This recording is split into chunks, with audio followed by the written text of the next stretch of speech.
the Ticats Audio Network. This is the CFL This Week with Bubba O'Neil.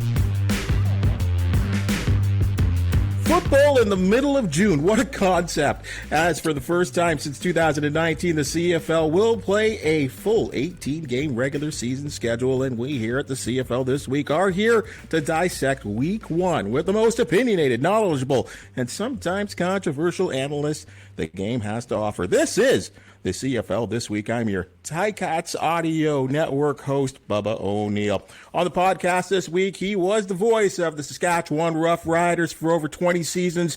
Now he's celebrating his 4th anniversary of hosting Canada's fastest growing daytime sports talk show. Coming to us from South FLA, Mr. Rod Pedersen. Howdy, Bubs. Good to see you. Now, he did a splendid job of really updating CFL fans across the nation of the league's work stoppage this spring. He is the TSN CFL insider, Mr. David Naylor. Good to hear you, Dave. All right, and we'll bring in, and folks, as I've always said, if you need to set the mood with the proper wine as you sit down to watch Friday Night Football on TSN, he is your man. Your afternoon host on TSN Radio 1050, Matthew Cauz. Matthew, great to see you. Great to see you, Bubba. Yeah, like Friday and Saturday, so entertaining. And yes, there was wine to be had while enjoying those games. Let's start off first. We'll go to you, Rod, first. Just really quite simple. The biggest surprise to you in Week 1 of the Canadian Football League regular season? I will keep my thoughts tight. My biggest surprise was the Edmonton Elks being that bad. I thought Chris Jones was playing possum in the preseason, saying, we got a lot of work to do. Yeah, more work than anybody thought. So that was my biggest one. I was happy to see 2 games end in last-minute victories. Obviously, Winnipeg and Calgary winning at home. The Saskatchewan-Hamilton game, sorry for the Ticats fans, is the way it ended. I mean, 18 fourth-quarter points for Saskatchewan was exciting. I'm the biggest Cody Fajardo fan in the league. So when Cody plays well and he wins, I'm happy. I just wasn't real happy that Simone Lawrence tried to take his head off. Wow, over Dave, to the rest of you. Wow, what rocked your sock there, Dave? Well, let me look. First, I think the football was good, and that's the thing I think we were most excited about. Is look, I'm not an apologist for last season. That was hard to watch. A lot of it, and we could debate at another time why that was, but the what is really not up for debate. I thought the game looked crisp. I thought even the Hamilton-Saskatchewan game, although I'm sure Hamilton's got loads and loads of issues in terms of their pass protection and other things. I thought overall we can't get into this mentality where if we have a good defensive football game, that's bad football, right? Even though, yes, we want to see the game trend in the offensive direction. We want to see it move away from what we saw in 2021. But there's still going to be good, competitive, aggressive defensive football. And I think that's what we saw through 3 quarters with Saskatchewan and Hamilton. The Nathan Rourke show was exciting. I'm like Rod kind of alluded to, the big question on that one, and we always have these questions when we come out of a Week 1 lopsided game. How good is Team X? How bad is Team Y? Because, when you watched what they were able to do with James Butler, the missed tackles, just he was going in untouched, from 20, 30 yards out. So there's so much of the personnel in Edmonton are guys we don't know. We don't know if they just had a bad day or they that's what they are, because we just haven't seen them that much. But I'm kind of echoing Rod's comment. It kind of reminds me a little bit, right, of how last year in Ottawa, Paul LaPolice was hired to fix the offense, and that was the part of the ball that they were the worst on. Chris Jones, the defensive guy, he's the takeover guy in Edmonton. That's the side of the ball they're worse on. And I think the lesson in that is, you can have the right coach, but if you don't have the right personnel, and clearly Edmonton's got a lot of work to do. I'll be very, very curious to see what they look like in week number 2. Matty? I was shocked Simone Lawrence tried to hurt a quarterback. That's not part of his DNA. I've never seen that. So that the character for him. I'll go in a different direction. I'm going to go Jeremiah Masoli. You sometimes wonder how good is a quarterback going to be on a new team. And he would have had well over 400 yards if Ackland hadn't dropped that 80-yard touchdown early in the game. Against Winnipeg's defense, he looked incredible and just so comfortable there. So for me, the biggest surprise, beyond talking BC Edmonton, is the performance of Jeremiah Masoli. Guys, Tiger Cats, you guys brought them up, and I mean, it was a close game, 15-13 with about 3.5 minutes left, and then next thing you know, the Tiger Cats lose 30-13. Dave, Dane Evans, responsible for 4 turnovers, just didn't move the offense. He had the one home run ball in the touchdown pass in the fourth quarter. Reason for worry if you're a Ticat fan?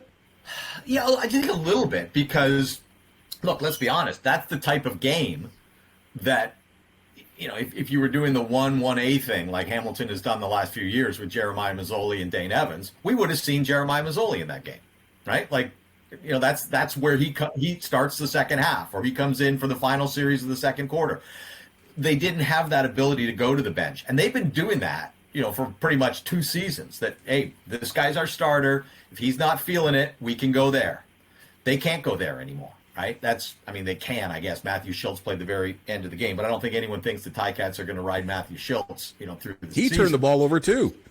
And yeah, he turned the ball over too. And it was, you know, garbage time, right? By the time he gets in there. But I think that, yeah, that is a little worrisome when you now hung it on this guy. Now, the Ticats' performance reminded me a little bit of what they looked during the first couple of weeks last year. You remember that? The offensive line wasn't good. You know, Jeremiah Masoli came out and hit a 70-yard touchdown pass on the first drive, and then they didn't score for 2 games, right? So, you know, that essentially, it reminded me a little bit. I don't know why Hamilton's coming out of training camp with its offensive line issues unsettled for 2 years in a row. But yeah, I think there's some reason for concern. I wouldn't put it in the, you know, urgent concern category, but anytime you've always had the 2 and now you're riding with the 1, you know, and look, Jeremiah Masoli's performance against a very good team in a very good place, you know, is certainly going to be recognized by Ticat fans. Rod, I mean, certainly concerned for Ticat fans, but I think we've been alerted at least that Saskatchewan, along with Winnipeg, may have that best front 4 in all of the CFL. Well, let's remember that it's week 1. We're recording this on what I'm dubbing Overreaction Monday. So if you're Hamilton, I think you're sitting wondering how much of a motivator for Dane Evans was Jeremiah Masoli, because 2 quarterbacks that I have been around in my career and know very well are Darian Durant and Henry Burris. They played the best when there was no 1B. They didn't want to be pushed. But some guys, and, you know, Henry's a Hall of Famer and Darian probably should be, and Dane Evans, what is it going to take to light a fire under his butt? You know what I'm saying? Maybe Jeremiah Masoli breathing down his neck was the motivator he needed. It's just, it was tough to watch from an offensive perspective for Hamilton, obviously. You mentioned the 4 turnovers, but it's not just on Dane Evans either, by the way. That game, it wasn't over 10 minutes in, but the Riders came ready to play. Hamilton didn't look like they were ready to play. But when you lose games early, it forces you to go to the drawing board and work out the kinks. You love to put the wins in the bank early, but Hamilton's going back to the drawing board, kind of wondering, what do we have? And let's not forget, too, that you guys know the Ticats far better than me. Brandon Branks, how much was he the soul of that team? You know, he's not there. So I think, I just think Hamilton's just looking at, what are we here? And those are the tough questions that you need to ask. The earlier, the better. That I wouldn't be concerned at all, you know, but you never like to. Yeah.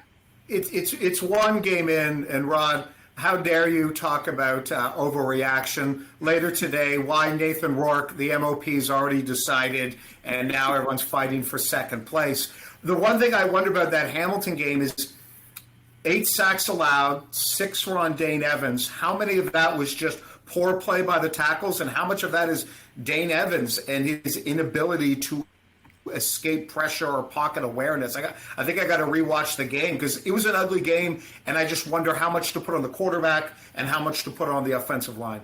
I think they had 20 yards rushing in that contest. Don Jackson had the ball 5 times, 0 yards. Surprise there. Yeah. It was an ugly game. And it's a weird one, Dave. To your point, how much of it was, do we cheer for the defense, and how much do we go, you know, we just look at all the different missed assignments by offensive line? You know what? You guys just brought him up, and this Nathan Rourke, Canadian quarterback. Rod and I talked about it sort of previous to getting on air here. Oakville guy here in Ontario, but apparently he's a BC guy as well too, playing for the Lions. Matty, I mean, again, we want a Canadian quarterback to succeed in this league, and if that was just his resume tape, pretty good. Yeah, and by the way, the better he plays, the city of Toronto will claim him as one of our own. It is what we do. I don't care if you were in Scarborough or Newmarket. Oh, you're an all-star? It's a Toronto guy. I've said this so many times. This is the unicorn for the CFL. There's a lot of ways to grow the game and get a new audience, and whether it's through sports betting, but if you get a Canadian quarterback dominating Canadian football, what that does is that cuts through just sports. That now trickles into the casual sports fan or even the really non-sports fan, because news organizations across the country will pick it up because it's new, because it's something we haven't seen in ages. A little bit here and there with Brandon Bridge, but everyone who's ever written about CFL football, we've all written those columns. And so I am so giddy, but I'm doing my best to keep it in, because I know there wasn't like deep target depth on his throws and all that. But we can say this, for a first game, job well done. And he looked really comfortable out there. And how can you not be super excited? Rod, were you surprised? We saw a bit of him last year. Not but really. This was real good. Yeah, not really surprised. I think it's funny that Victoria's claiming Nathan Rourke. So pump the brakes. Get out of here, Victoria. Get out of here. You going to cut him in half, or because if you saw all the games, Victoria's Nathan Rourke leads Lions to win. So whatever. It's better than people saying he's not ours. He's not ours. So I just in the off season I had Neil McAvoy on my show, the co-GM of the Lions, and I said, "What about this Canadian quarterback, this Nathan Rourke?" And exploded. He goes, "Stop saying Canadian." He was, why do we have to say that? He's as good as anybody. And I'm like, okay, well, let's see. And there's no reason to think that he's not as good as advertised. And I think he is what's probably the best thing for the CFL right now. You're right, Matt. Let's just hope everybody picks up and pays attention. Dave, shouldn't we be proud to say Canadian quarterback? Shouldn't we? No, I think we can. And look, I think there's a bit of a straw man being set up here by some of the storytellers on this one. Who is this chorus of Canadians that don't believe a Canadian can succeed in the CFL? Where are they? Like, we're always speaking to them. Put your hands up. Right here. I get you believe that? Right here, because we haven't seen it. Because we haven't seen it. Because it's just, isn't that that's the reason for skepticism, is we don't have the infrastructure as of yet to create all these Canadian quarterbacks and succeed. Okay. We've seen it in tennis or golf. If we want to talk about Nathan, what's that? But if we want to talk about Nathan Rourke's success, and I do, and I love the kid, I think he's the greatest thing to happen in the CFL. But we can't pretend here, okay? Nathan Rourke went to high school in Alabama and 4 years of football in the United States. He was not groomed like in Oakville, Burlington to the CFL. That's where he grew up playing, right? He obviously showed loads of promise. And, there's guys that are in the league now that played with him when he was a kid and stuff. So it's a great story. But let's not do myth-making here, okay? Now, on the other side, you got a guy who's playing quarterback the other night in Trey Ford, who is solely developed in Canada. And I'm not trying to diminish Nathan Rourke's accomplishments. What I'm saying is, if there has been a bias against quarterbacks in this country, who are from this country, and I'm not sure there has been, okay? I've been the counterintuitive guy on that one for a long time. In fact, I can make the argument that the bias when it comes to Canadian quarterbacks is in their favor, not against them, okay? If there is a bias, it's nothing to do with citizenship. It's about the developmental level of U Sport football and whether that translates to the CFL. And guess where else we don't recruit quarterbacks from? Division III in the United States. They're all Americans, but we don't recruit them. It's about the level of football, not the citizenship. And the fact that Nathan Rourke is probably the best Mid-American Conference quarterback since Ben Roethlisberger, is why he's in the CFL, not because he's from Oakville. Rod, you're boiling over there. No, but just overall, who really cares? And I guess I was the one that brought up the Canadian Nathan Rourke thing. But I think about the bias. The bias isn't from the fans. To me, it's from the coaches I've been around this a long time, just like you guys. It's the coaches that don't think they can be successful. That's my opinion. Having said that, Hold on, Rod. Well, I got to interrupt there, okay? Go through every Canadian quarterback in the last 25 years. Who is their coach? Every single one of them was American. There has never been a Canadian coach put a Canadian quarterback on the field. I'm not arguing. So it ain't the problem isn't these biased American coaches. That's a myth. How many's Mike O'Shea had? How Marcel Belfay, Jim Daly, all these guys? How many Canadian quarterbacks they have? Zero. Who did they sign? I mean, who was available to Mike O'Shea? We never had a Nathan Rourke before. I understand, but we have had other guys. And the opportunities that have been rolled out for Canadian quarterbacks in this league have come exclusively from American coaches. It's a small sample size. And hey, listen, maybe I'm arguing against myself here, but no. I look at Brandon Bridge, whom I love dearly, and you guys have covered the league long enough to know how great a guy that he is. He was given his opportunity by Chris Jones and unfortunately blew it. And as you know, Brandon is some of that's on Jones. It's probably a 50-50 thing. He's now a cop in the Peel region, right? Brandon He got a rule changed, right? It was his lobbying that got a rule changed. Yeah, but I wish that his legacy was not that. It was that he led a team to the Grey Cup and he was the greatest starting Canadian quarterback. And it wasn't that. So, yeah, and that also is my point. So the starting quarterbacks now do go towards the ratio. I can't remember because they fiddled and farted around with this so much in the offseason. I can't remember, David. Yes, they do. If you're on the field, you count. You don't count to the ratio if you're wearing a baseball cap on the sideline with a clipboard. But if you're under center, you do. Oh, that's good. Well, there's something. Matty, last one to you on this topic, if you got some. Well, first, shame on Dave Naylor. He's just rooting for Trey Ford over Nathan Rourke, playing favorites. Come on. And there's really not much else to add except we are entering this sort of fun new territory. At one point, 3 Canadian quarterbacks were on the field. And I'm all for a little bit of myth-telling because as a radio gas bag, a little bit of myth can go a long way to selling a game. Matty, I'm going to come back with you on this one here. I don't know about you guys here. First game of the season, I thought there was a tremendous amount of excitement. We got over the work stoppage. But we've got 18 games, a regular season. I thought there'd be tons of excitement, and I got to admit, when I turn on the TV, and of course I was on the broadcast with the Riders and Ticats game, and of course I took in that Calgary game. I was shocked to see as many empty seats, Matt. Is that a surprise to you? And I know BC did a tremendous job, their biggest attendance in many, many years. Yeah, I was a little surprised to see some empty seats just because you have the momentum of a full training camp, full preseason. So it wasn't like last year where you're like, is there going to be football? Is there going to be football? Then boom, okay, there is 14 games, go. So yeah, I was a little bit surprised. The only thing I was going to say, well, the other sports are in their championship rounds right now, but I don't know how much of an impact that really has. Yeah, I was a little surprised. Rod, you've been in that middle of the country for many years, and you understand that Regina market. It's their lone pro team, is it not? Why no sellout on your first game of the season against a very good quality opponent? Well, I mean, I'm definitely going to try and stay positive on that. There's the league's been through a lot. I was surprised it wasn't sold out in a Grey Cup year, the home opener, on what looked like perfect conditions. But when I'm sitting here in South Florida, I'm not in the middle of it anymore. From what I hear from the people, gas prices are too high, ticket prices are too high, COVID hangover, still mad at vax passes. Those to me are all excuses, but there were more people there than I thought there was going to be. I mean, I saw the preseason game on that Tuesday night against Winnipeg. Granted, preseason game on Tuesday, but there was like 7,000 people in the seats. There was close to 30,000 of the night. I didn't think it was that bad. And to stay completely positive, the BC game was their largest crowd since 2014.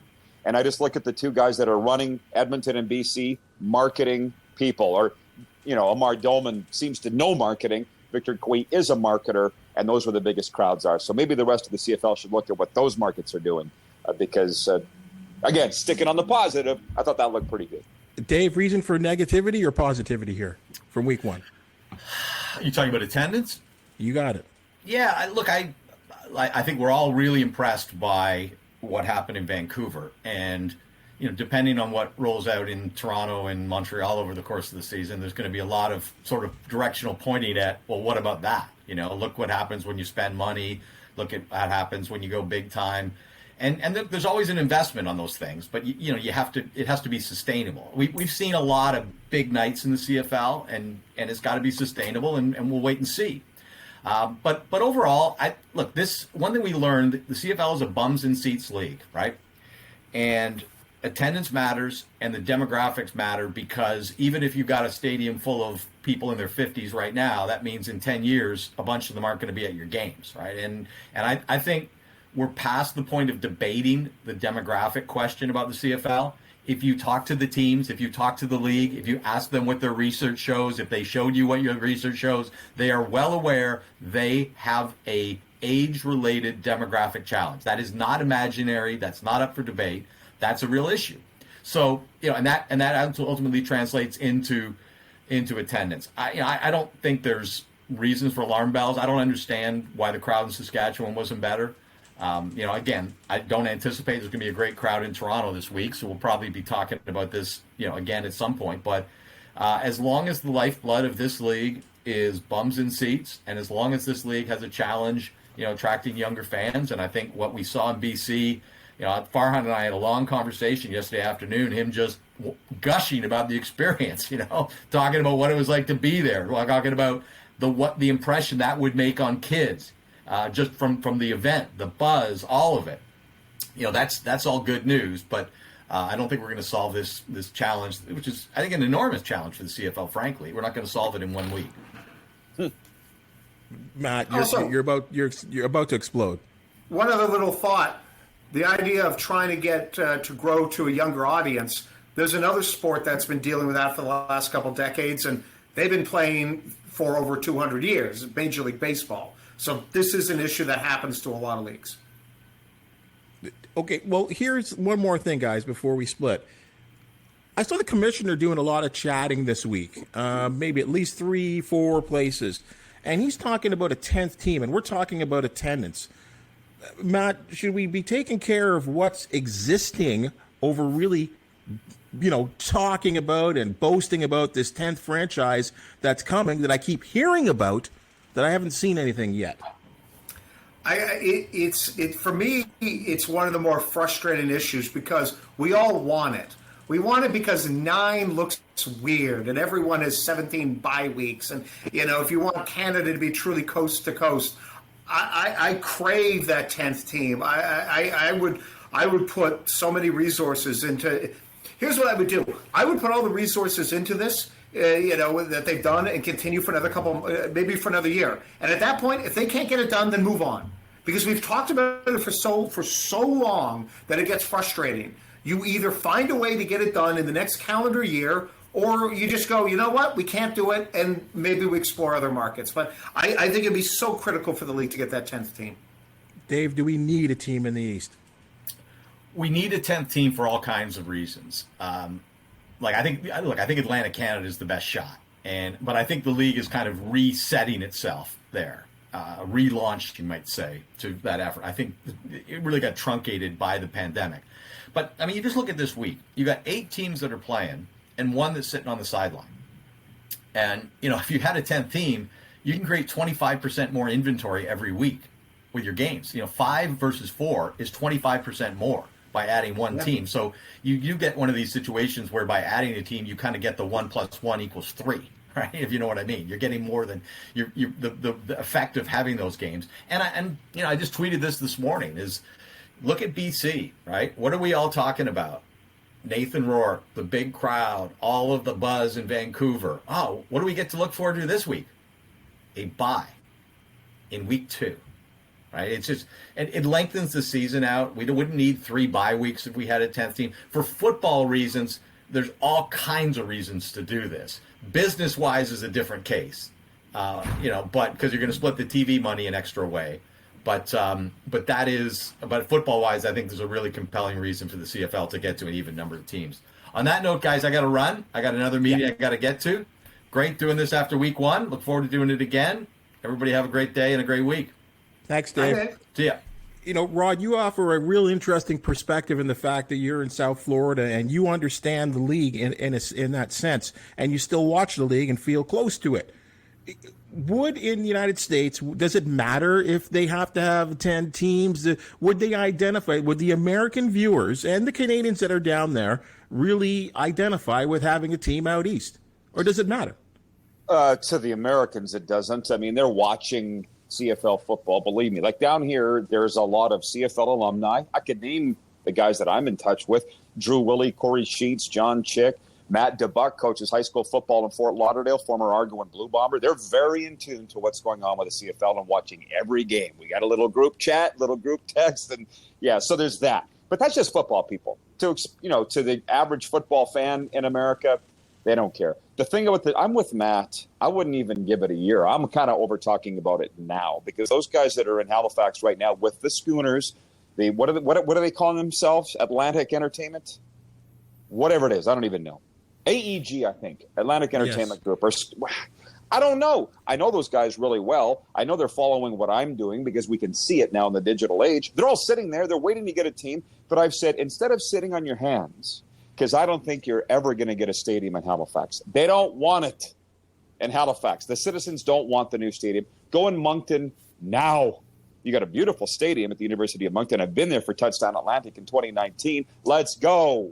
But the owners of that team are saying, no, Rod, you don't understand. You're a prairie dog. People from Halifax and Nova Scotia won't come west to Moncton. Everybody has to go east from Moncton to Halifax. Okay, whatever then. Sit here on your hands while the rest of the world is moving on. So I'm kind of over it. There's a lot of football players that would like the job. There's a lot of football people that would like the job. There's nothing against a 10th team. There's no downside to it. David just brought up splitting the TV money a 10th. I know there's one owner that left this league because of the myopic thinking of the current owners. We don't want to split the TV money by a 10th. Why don't we put it to a vote for the current 9 teams and see how many want a 10th team? Because I'm not convinced they all do. So, go ahead. Sorry to interrupt there, guys. And it's funny because you just brought up the ownership aspect. And I know we talked about this last week on the CFL This Week. But the Larry Tannenbaum comments to continue to get a lot of talk amongst CFL people. Matthew, I'm sure you know exactly what he was talking about. And he was talking about the community owners that they're happy with the status quo. But in his opinion, and he's run some pretty big franchises in all of sports, and he says that there's a structure problem with the Canadian Football League. Do you believe so, Matt? I think this is just a classic case of just clash of personality where you have the Larry Tannenbaum way of doing things, where it's big, aggressive. It's firing a coach who just won Coach of the Year because you think, there's something better on the other side. And then you get more of the owner, a lot of the other owners were they just operate in a very different way. And then you're just going to get two sides clashing in terms of about what the proper ambition level should be. Rod, I know you talked about that in your program. The direction of this league, but at the ownership level, I've never met Larry Tannenbaum, but I feel like maybe he's my spirit animal because he, with him saying, look, we've looked at the CFL, they don't want to change, so we just need to decide now if we want to be part of it. I get the mentality. That's why I'm sitting in South Florida right now. Like, Larry's trying to drag the CFL into the next millennium, and the CFL doesn't want to change.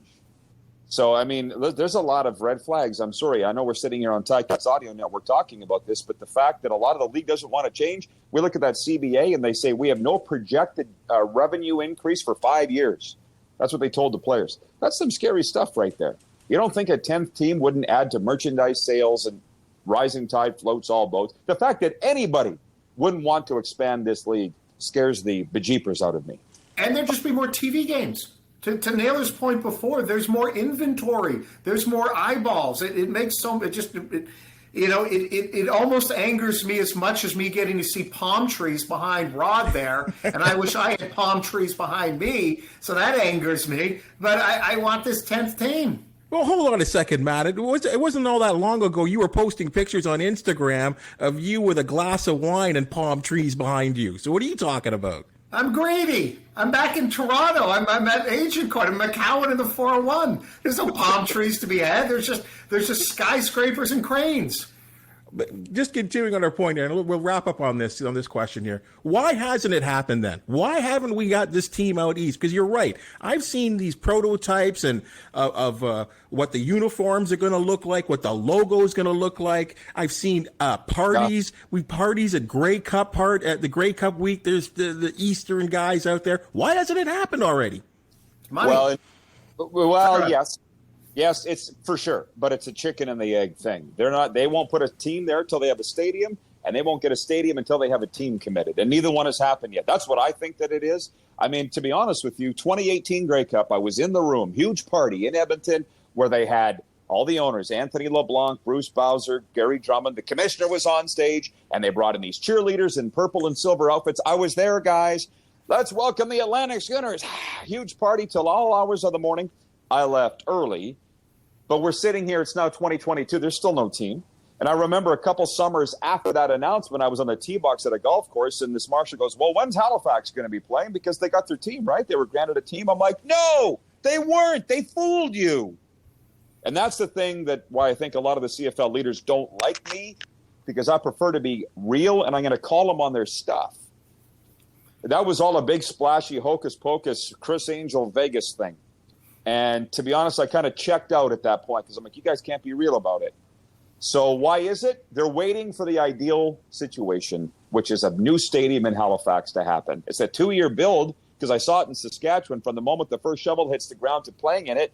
So at least go to Moncton now. Play 2 years there. Get some hype going. And they don't want to do it. They want the perfect scenario. So that's why I'm like, I'm out. That's how I would answer your question. And the shame there is you should never try to seek the perfect scenario. The perfect scenario does not exist. Ideal does not exist. It's about finding a more of a common ground. And maybe one thing, Bubba, and you guys were, Rod, you were talking about, prairie dog and all this. Maybe part of it's my own ignorance about being here in Southern Ontario, where I just assume that Atlantic Canada is this mono environment where Moncton and Halifax would be working together, and that just screams to my own ignorance because I've only visited Atlantic Canada like once or twice. And that is true, and you're right there. I mean, I can say here, from the Hamilton area, more Oakville, Burlington, that yes, I think that's kind of what everyone sort of thinks, that it's going to be in either Halifax. They'll make it work, or you know what? Let me throw you. Why would they just shift it around maybe a little bit? Do what like the Green Bay Packers did. They played in 2 places. Why not just play in 2 places in Atlantic? I mean, and you'd get everyone excited out east about a football team, Matt. Yeah, no, you're right. That's a good example about the Green Bay Packers, but. And maybe it just screams that there's just not enough cooperation between those two markets. Well, guys, we apparently got it all figured out, and apparently we need to be in the CFL office to make this thing work. But anyway, we've made it work here for 45 minutes talking on the Ticats Audio Network on the CFL Week. Rod Pedersen from South Florida, the Rod Pedersen Show. Hey, catch him, at 12 o'clock here in our part of the world. Fantastic program. He's talking hockey. He's talking football. He's talking baseball, everything under the cover of the title of sports he's talking about. And that's why I like your show, Rod, and the fact that you don't hold back. And you say what you feel. And so we really appreciate that. Congratulations on the 4-year anniversary, and thanks for joining us, Rod. Appreciate it, guys. Thank you so much. Always good seeing you. Call anytime. Matthew Cauz out there every day on 1050 TSN Radio in the afternoons. Again, as controversial as always, and again, a great guy, and the fact that you love the CFL, and the fact that you used to call Mac Marauder football games makes us real happy in the Hammer as well, too, way back in the day. So I know you got a sweet spot for the Hammer as well, too. Absolutely. First win, Ben Chapdelaine, long touchdown pass. I always have for 93.3 CFMU back in those early McMaster days in the mid-'90s. We close it out for week 1 of the CFL this week. Week 2 comes to you with, again, 3 more unbelievable analysts to talk about the game, and we'll break down week 2, and hopefully we're only just talking about football. Hey, I'm your host, Bubba O'Neil. This has been the CFL This Week on the Ticats Audio Network. This has been the CFL This Week with Bubba O'Neil. Every Monday, a new episode drops with a roundtable of CFL insiders discussing the biggest stories in the Canadian Football League. We would love to hear from you with your thoughts and opinions. Email us at gameday@ticats.ca. Subscribe to the Ticats Audio Network on Spotify or wherever you get your podcasts.